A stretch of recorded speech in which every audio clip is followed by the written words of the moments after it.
আসসালামু আলাইকুম, আমার চ্যানেলে স্বাগতম। এনে আপনাদের এখন দেখাবো 2 গজ কাপড় আছে, 2 বাজে বাস করে নিছি। এখন এই যে 4 বাস করতেছি, এরকম ভাবে বাস করবেন। কাপড়টা একটু হাতে ঠিক করে নেবেন, স্কেলের সাহায্যে এরকম করলে ভিতরে বাস পড়বে না। এটা প্যান্ট কাট সিলোয়ার কাটিং করব।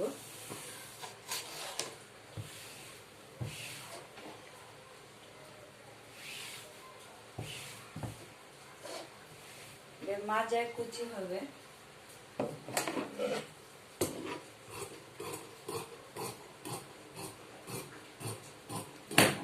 কাটিং করে নেব। এদিকে বাকি 6 2 15 ভিতরে মাপ করে নেবেন।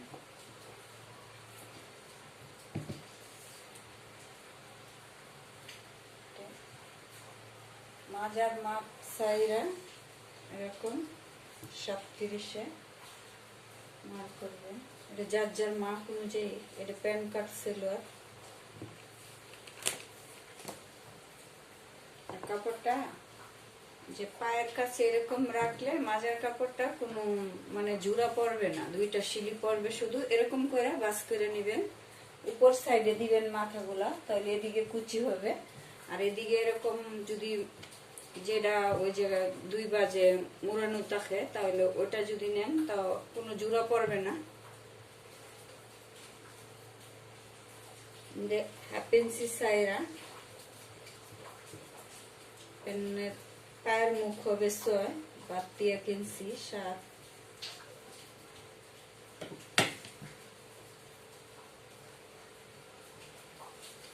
এরকম করে মার্ক করে নেবেন। এরকম স্কেলের সাহায্যে মাপটা মিলাই নেবেন।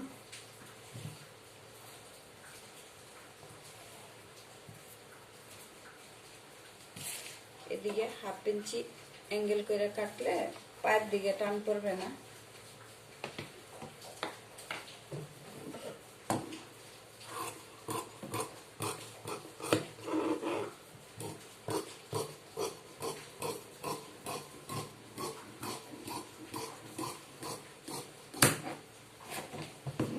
একটু সমান করে নেবেন।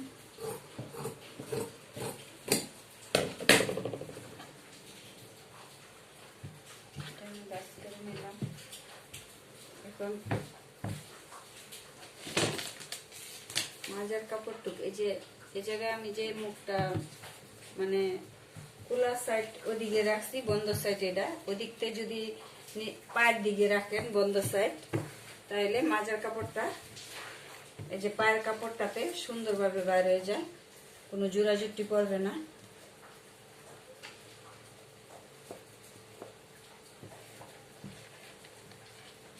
এভাবে 12 নিচ্ছি, এন থেকে নিমু 9, মাজার কাপড়টা চড়ায় 9।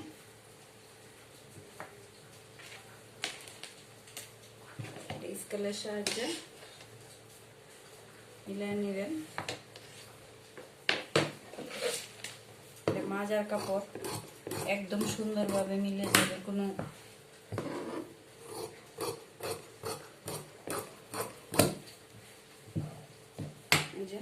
এরকম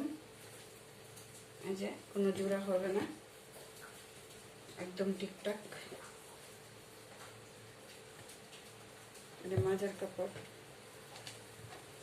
আর পায়ের এই যে প্যানের পট্টির জন্য পায়ে পট্টি হবে, টপসিল হবে করে মাপ মতো যখন সিলি করা হবে তখন কাটিং করে নিলে হবে।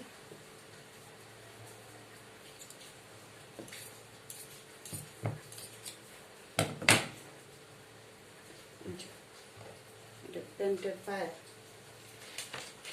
আর এটা জাগর পট্টি লাগে বা অন্য কাজে লাগে, এটা করতে পারবেন। এরকম বাইন্দা রেখে দিলে হারাইবে না, কিছু না। যখন সিলি করবেন কইলা নেবেন।